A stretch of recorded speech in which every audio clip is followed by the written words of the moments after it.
Hello and welcome to our new record.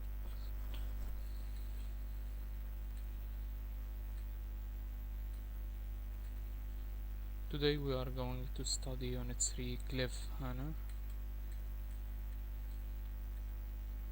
First of all, let's explain our vocabulary. Advert, advertisement or ad, something such as a short film or written notice that is shown to help sell a product.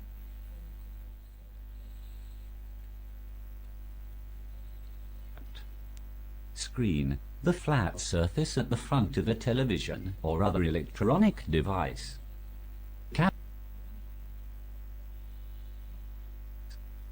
Captain, the person in charge of a ship or a sports team. Hopeless, very bad at doing something with no ability or skill. Abseiling, going down the side of a very high rock or building while you're tied to a rope, pushing against the surface with your feet. Dusty, full of dust, covered with dust. Cliffhanger, an adventure story where exciting or dangerous things happen and the reader wonders how the story will continue. Adventure, doing something unusual, exciting or dangerous. Canoe, a narrow boat for one or two people that you can move through water using a paddle. Archery, the sport of shooting arrows. Mountain biking, riding a bicycle with a strong frame and wide tires on rough ground. Stare, to look at somebody or something for a long time because you're surprised or shocked. Cricket, a game that's played with a ball and a bat by two teams.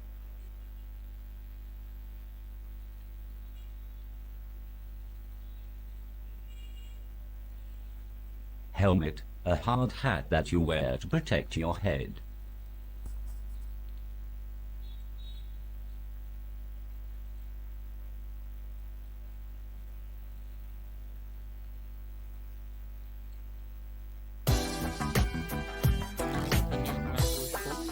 page 24 and 25. Unit 3, Listen and page follow. 24. Cliffhanger. I knew I'd hate it. I kept telling and telling Dad, but he wouldn't listen to me. He never does. I like the sound of this adventure holiday for children, said Dad, pointing to the advert in the paper. Abseiling, canoeing, archery, mountain biking. Sounds a bit dangerous to me, said Mum. I didn't say anything. I went on watching TV. How about it, Tim? Said Dad. What about an adventure holiday, eh? You can't be serious. Tim's much too young, said Mum. I still didn't say anything. I went on watching TV. But my heart had started thumping under my t-shirt. He's 9 for goodness sake, said Dad. But he's young for his age, said Mum. I still didn't say anything. I went on watching TV. I stared hard at the screen, wishing there was some way I could step inside. Tim, said Dad. I didn't look round quickly enough. Dad shouted. I jumped. Don't shout at him like that, said Mum. I'm not shouting, Dad shouted. He took a deep breath. He turned his lips up into a big smile. Now, Tim, you'd like to go on an adventure holiday, wouldn't you? He'd hate it, said Mum. Let him answer for himself, said Dad. He had hold of me by the shoulders. I don't really like adventures much, Dad, I said. Dad went on smiling, but I think he wanted to give my shoulders a shake. Well, what do you like, Tim? Asked Dad. Watching TV, I said. Dad snorted. And drawing and reading and doing puzzles, said Mum. And he comes top in all his lessons at school, apart from games. You know he's hopeless at sport. Only because he doesn't give it a try, said Dad.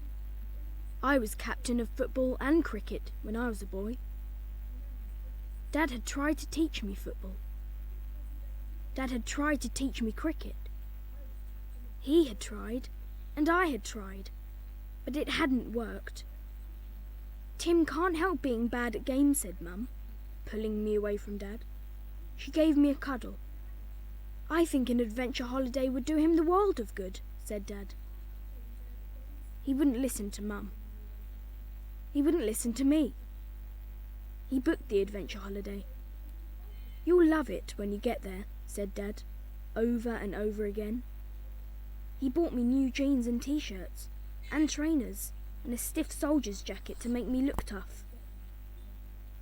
Mum bought me a special safety helmet to wear all the time to keep me safe. I didn't feel tough. I didn't feel safe. I needed to hug Walter Bear very hard when Dad drove us to the adventure centre. Dad said I shouldn't take a teddy bear with me because the other kids might laugh at me. Mum said I couldn't get to sleep without Walter Bear. I didn't say anything. I hugged Walter even harder, sniffing in his sweet dusty smell. Look, Tim, I think that's it, Dad said excitedly. I didn't look.